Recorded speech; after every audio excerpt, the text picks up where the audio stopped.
What we have seen under this so-called new dispensation is the killing of innocent civilians. I am employed right now, but I know most of the youth that are not employed that are earning a better living than I am. There's no peace. You see, there's riot police everywhere. This is the country that we don't want to live in that country.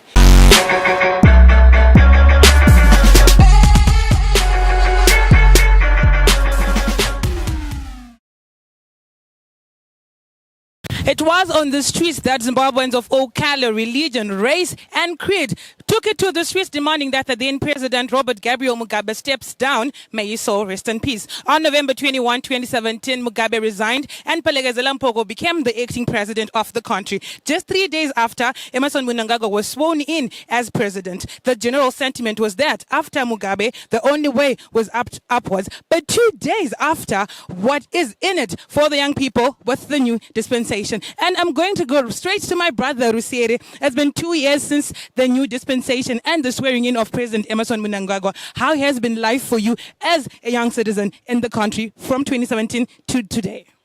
Okay, life is going so difficult for us as young guys because even the disposable income is so low. We used to use the US dollars, but now with the RTGS dollars, it has lost its value very, very drastic. So we usually used to spend at most $50 a day, but today I'm only using $5. So life is so difficult for me as a young guy. Okay, there you have it. Acie is saying that life has been difficult from 2017 to 2019, which is just 2 years. And now I'm going to take this to Steve Chuma, who is the MDC Youth Assembly National Spokesperson. You know, the government has since, back then, the promises have come from the new dispensation, but they are yet to be fulfilled. Like Alex Magaisa would say, he's saying that Zimbabwe is a ready example in an economics class of how to not run an economy. So for you, how would you say the Mugabe administration and the ED-led administration, what do you think was better? Honestly, what we now have is just the old wine in the new wine skins. In other words, I'm saying there's nothing new to talk about. To call it a new dispensation is a misnomer. The only new thing that this regime has done is to perfect the art of dictatorship by making sure that they take the government style from the civilian rule to the military dictatorship. What we have seen under this so-called new dispensation is the killing of a vendor just by the corner at near QView Farmers, Wani Chamangan, who was butchered by the police. So these are young people that we're all talking about. We have lost life and limb due to this so-called new dispensation. Then there's also issue of abductions. You agree with me that the people that are abducted, the likes of Tatenda Mumbiarara, these are young people who is now moving in crutches simply because they voice their concerns to say, can we at least have a better life? Thank you. So you've heard it, that the period between 2017 to 2019 has seen the abduction and the death of other people. And despite that, there was a commission of inquiry which was led by former President of South Africa, Kgalema Motlanthe. There's never been any results and the recommendations are yet to be used. I'm going to move on to the lady on the panel, Ms. Lorraine. Lorraine is a member of ARTAS, which is Amalgamated Rural Teachers Union of Zimbabwe. And Lorraine, Chuma mentioned that there have been abductions, and most of these abductions were for young people. Like Tatenda Mumbiara was now in his crutches, like the late Venda Tamangani was also young. So also, as a young teacher in this country, what do you see with the new dispensation 2 years on? And is there any change, especially in the education sector? What's in it for us as young people, in this new republic or the new dispensation? Like what Mr. Chuma said, it's as if there are two peas in a pod. Because as things stand, there hasn't been much of a difference between Mugabe regime and the Mnangagwa regime. He made so many promises when he came into power. And honestly, as a young person, I was looking forward to a lot. But up to now, there hasn't been one of those promises that has been fulfilled. When you're talking about bringing in investors and whatnot, most of the investors that are there, they're basically stifling and crippling the youth, because the way they are going about it, the way the youth are being made to work, it's as if there is no tomorrow for us. Because right now, when you look at the economy, we are struggling to make a living. And you'd expect most youths by this age or by this stage to have accomplished so much. What is the new dispensation offering you, or what has it offered you for the past years from 2017 to today? To be frank, less than nothing. The future looks very bleak. And I cannot even speak of the new dispensation having done much for me as a teacher. Because I was able to purchase, with the money that I was earning during the Mugabe regime, I was able to purchase way more than I can purchase right now. The money that I'm earning does not even suffice for my transport costs for the whole term. So you can imagine, if I can't even afford to go to work every single day, what am I going to do with the peanuts they're giving me? Nothing. Literally nothing. So there you have it. I'm going to move to my brother Dexter. And I want to say, despite that, the government has since cut, and they've since stopped publishing the year-on inflation rate, which the IMF has put on 300% in August this year. What do you think that needs to be done different in the new dispensation? I'm going to speak about myself first. I was employed with Masasa Auctions, and then things were running very smoothly. And then as things started to, from 2017, nothing really came up. I'm going to be very honest, my sister. Things are getting out of hand. Things are serious. We're losing employment as young people.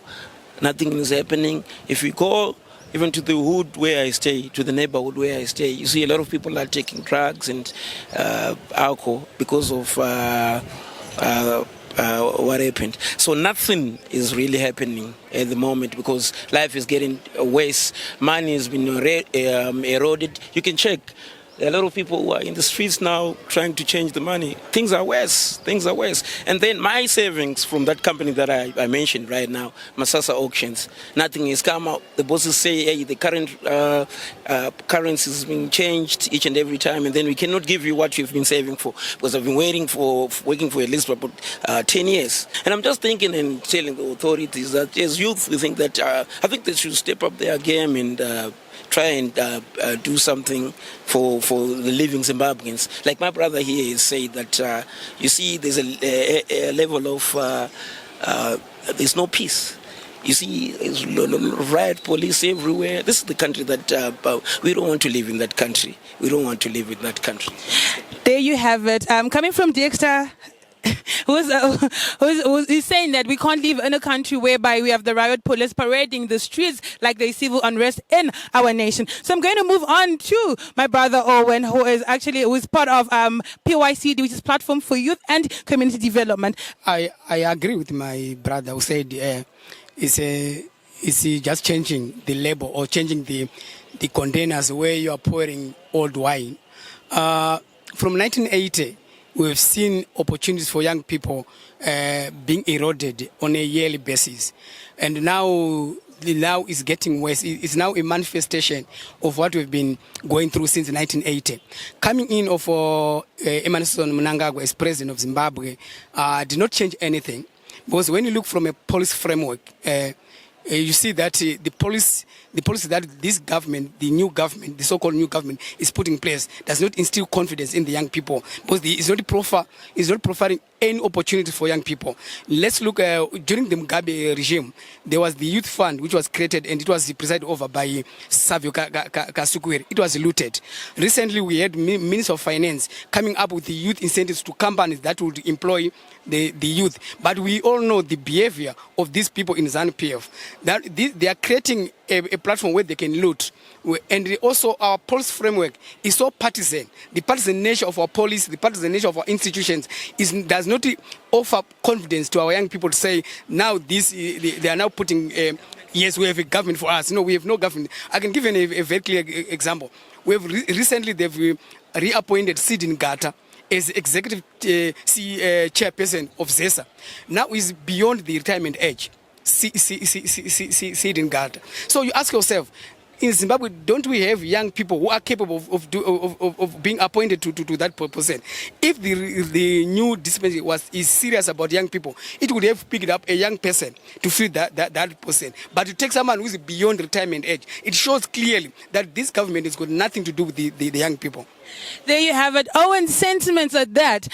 We have the appointment of Sidney Gata back at ZESA, and he's way beyond retirement age. So what exactly is this new dispensation doing when we have the older people still coming back into these positions? We have people like Sefatona Mahoso. These are nobody's fakes, but my fakes, who's been with the ZMC for the longest time.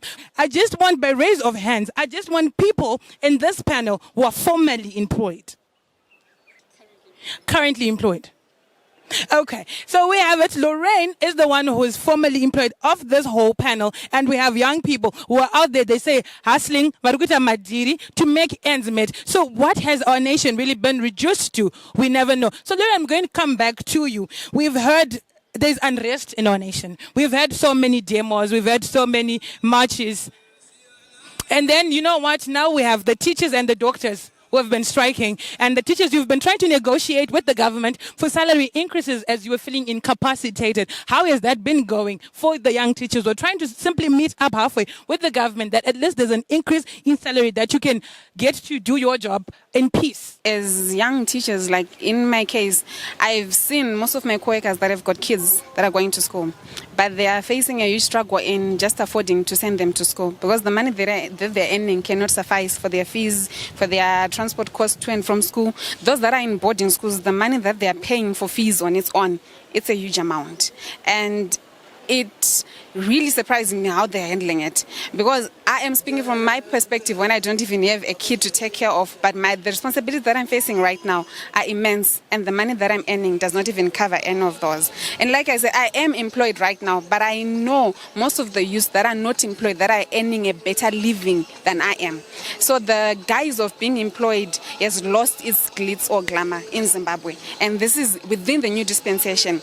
They were talking about employment and whatnot. You cannot encourage someone to be employed when you know yourself that as you are employed, you're not even earning enough. And the person that is just hustling on a day-to-day basis is getting hard-earned currency, US dollars. I have to struggle to get cash, and this is RTGS bond. An incentive. So basically, I am at a loss of words to describe what they've done for me. But as a teacher, and on behalf of some of the teachers that I have seen, we're struggling, and they are not even opening an eye to apply it. To them, it seems as if we're a nuisance or we are being rebellious, when in actual fact, we're just trying to advocate for a better living for ourselves. So we are not really concerned with how you may view us, but we're concerned with the future that lies ahead of ourselves and the kids that we have. But to them, it seems as if it's rebellion. That's why they opt to chase you out of your workplace. In fact, with the doctors, they've decided it's better to fire them. Who does that? There you have it. We know of the young doctors who took it to the streets, and they were saying that they were incapacitated, demanding higher wages and also better working conditions. And now I'm going to move back to Chuma. Owen mentioned Mtuli's budget and the youth incentives that he's introducing. So what are your thoughts? What's in Mtuli's budget for the young person? Is it all on paper, or maybe someday the dreams will come to life and the promises will come to fulfillment? The challenge that we have, my sister, this country is virtually bankrupt and empty. So what Mtuli simply presented is just a statement, because you can't budget something that is not there. But anyway, even if we were to look at Mtuli's budget, how do you explain a whole government that goes on to tax loafers? Who are loafers? These are unemployed people, yet there's this 2% tax to take from the very same poor people again. Then going to Mtuli's budget, we have said the budget should be pro-poor, the budget should be pro-education, the budget should be pro-medical facilities. But unfortunately, if you look at the budget, you will see that the Office of the President and the Defense Forces, they got a huge chunk, as if this country is somehow in war. We are not a Somalia or a Syria. We are Zimbabwe, we are not in war, but what we see is that the government expenditure is the pro-militarization of the state instead of supporting social services. So are you saying with Mtuli's budget simply has nothing for the young people or for our nation? Yes. So surely there's nothing there for young people. Because satellites. Honestly, my sister, how do we begin to even to talk about satellite when we don't have basic issues like issues to do with healthcare, our people are suffering. There are no doctors at Parenyato because these people can't work on empty stomach.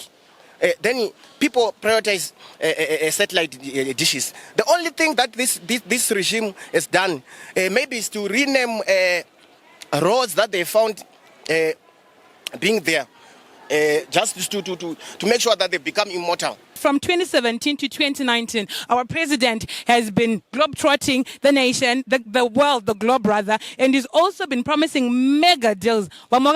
T-shirts. But what do you think needs to be done for the young people, with the young people in mind?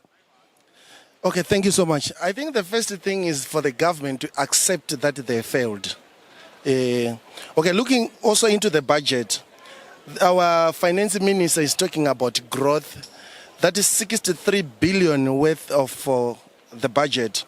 But if you calculate with the rate of today, if you divide it, it's around 3-point-something billion. Yet our last budget was 4 billion. So what is growth is talking about? And also there is high corruption in our country. And nothing is being done for us as youth. Okay, we have got an issue of money in the streets. Now those banks which has been suspected by the RBZ governor, they are saying whatever they've done is above board. But look at the queues. There are still long queues. And the very unfortunate thing, if they have not introduced those currencies, that new currency, they've just given up on looking for cash in the banks. But again, people are wasting their time, productive time. They are spending most of the time looking for $100. And if we calculate $100 in US dollars, how much is it? I think it's $5. So for youngsters, we would say the government should be open enough to everybody to let's work together, not along party lines, but as Zimbabweans, not to say as ZANU-PF or as MDC, but we say as Zimbabweans, let's come together and work and bring something for our generation. Because most of the guys, we are now reaching 40. What is it we are going to leave for our kids? Nothing. If somebody is corrupt, let him be arrested. Let them be exemplary. If somebody is putting money in the streets, what are we doing? Nothing. So if the president is exemplary, it's one person, even a high-profile minister, people will start to fear. Then they will respect the rule of law in our country. There is no rule of law at the moment. No one is respecting everybody. So we are saying if we work together as Zimbabweans, we can attract investors in our country. But at the moment, we can't. Chuma, please explain to us how much is the 2% tax affecting you as a young person, despite Kutimadira Kondego Kia Kia, or it's something that's actually on the formal sector. How has the 2% tax that was introduced by Mthuli Ncube been affecting you? The issue here is obviously whenever you are transacting, money is being stolen. I don't want to say taken. Money is being stolen from us. But the very unfortunate part is that since the 2% taxing commenced, nobody came out to say this is how much we have realized from taxing you. And up to now, we don't know how much was raised and what is it going to be used for. Because if our 2% tax was used correctly, especially given that we have millions of people that are using plastic money, definitely we wouldn't have hospitals that are empty without doctors. Definitely we wouldn't have teachers in the streets demanding for a better salary. Actually, what these people are doing is to strategically make sure that we revert back to the Stone Age era instead of moving with the Fourth Industrial Revolution, like what my brother said. There are people who voted for MDC, MPs in the different constituencies, and a number of them very young. But then some of them, they walk out when Parliament is going on, and people from their constituencies have nothing. Okay. Yeah, very right. Our MPs, they represent the will of the people. That's why they are in parliament. And the party also has to support them to be on parliament. But one thing that we have said as a party, we have said, yes, we respect the office of the president, but the person that is sitting in that office is illegitimate, and we don't respect that person. That's the reason why you see our MPs walking out from parliament. But how is his illegitimacy affecting the running of business of the MPs? Okay. The fact that we have a president that is illegitimate, then it also means that even the very same people the MPs were elected by their majority, they have nothing positive to write home, to take home to their constituents. Because honestly, you can't, you agree with me that these guys are also a minority in parliament. So whatever they say, basically is going to be crushed by those with the majority. But one thing that they've done consistently in the representation of the people that have sent them to parliament, because the people that have sent them to parliament, they voted for a president that won, and that president is Nelson Chamisa. That's the reason why when they walk out of the parliament, they are not representing themselves, but they're representing the people that have elected them from the... Then brings me back to the story which took Twitter by storm, that the MDC people, MPs, walked out on the president. But when it came to going to Vic Falls, where there were incentives and everything, everyone was game. Explain that to the people who voted for your MPs. Okay, on that one, as the most decorated youth wing in this country, the MDC Youth Assembly, for the first time, we even went against our parent organization to say we condemned the extravagance of our MPs, not of only our MPs, of MPs in general. That is both ZANU-PF MPs and MDC MPs. Like I told you before, we are a social democratic party. And what does that mean? It means we are pro the poor, we are pro solidarity with the downtrodden, and our people are suffering. Our people don't have water, our people don't have electricity. And okay. I need to stop Chuma before he turns this into a rally. So you've heard the plight of the Zimbabweans who are with me on the panel today. I'm just going to ask in short for each and every one of them in 60 seconds to tell us of the positives that have brought for the young people with the new dispensation which came into power on November in 2017. I'm starting with Trisere, my brother. What is the positive that you can take note of? Economically, there's nothing. Only to say, if we are a motorist, there are no more roadblocks in the road. There's nothing to say we've gained something from the new dispensation. To me, nothing. Economically, there's nothing. Rusera is saying economically there's nothing, but since he's a motorist and to the other motorists in the nation, at least we don't have the popo at every part of the road with their roadblocks and demanding money from the drivers. Owen, what's the positive that has been brought off by the new dispensation? Okay, the only positive aspect that I noticed was when during the election, the 2018 elections, where international observers were invited to Zimbabwe. That was a positive aspect, but it's not worth mentioning because their recommendations are not they were not taken up. So they were invited as a show, and there was nothing. So it's not worth mentioning. Dexter, give me your positive, my brother. I don't see anything that has changed so far because back then we used to have like Christmas. We used to look forward that there is Christmas in December. And right now we are in November. Nothing is happening. There's no money in the banks. Like for instance, you can check there are people queuing there. Nothing has changed. There's no sign that there is a festivity in Zimbabwe. Something that we used to have way back. So nothing. Chuma, give me your positive, my brother, from the new dispensation 2 years on as a young person. Definitely and honestly, there's nothing positive from this regime. The only changes that we have seen bread that was costing 90 cents plus biscuits. Now it's costing $20. Combi was costing, let's say, 50 cents. Now it's almost like $10. Just a single trip. So there's nothing to write home in terms of positives from this regime, except that they've perfected the art of brutalizing citizens. They've virtually closed the democratic space for citizens to engage and talk about issues to do with development.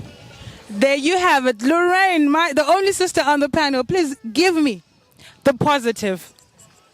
From a sister to another sister, give me the positive of the new dispensation as a young person.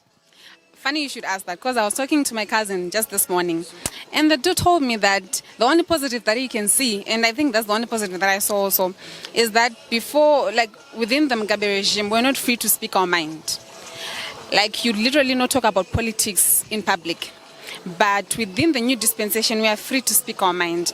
But even though we have the freedom to speak our mind, there is little that comes from us speaking our mind. And there is brutalization of people because we are trying to speak our mind. When he was coming into power, I remember Mnangagwa used to say that the voice of the people is the voice of God. But to be quite frank, I think he has moved so far away from that saying, because as much as we may speak, as loud as we may speak, we are now being seen as rebels instead of just people airing our views. The panel that we had today was on fire and there to air their views. So from the Street Talk and the panel and the crew behind the scenes and your Gold Coach royalty, it's goodbye for now. Thank you for watching Street Talk.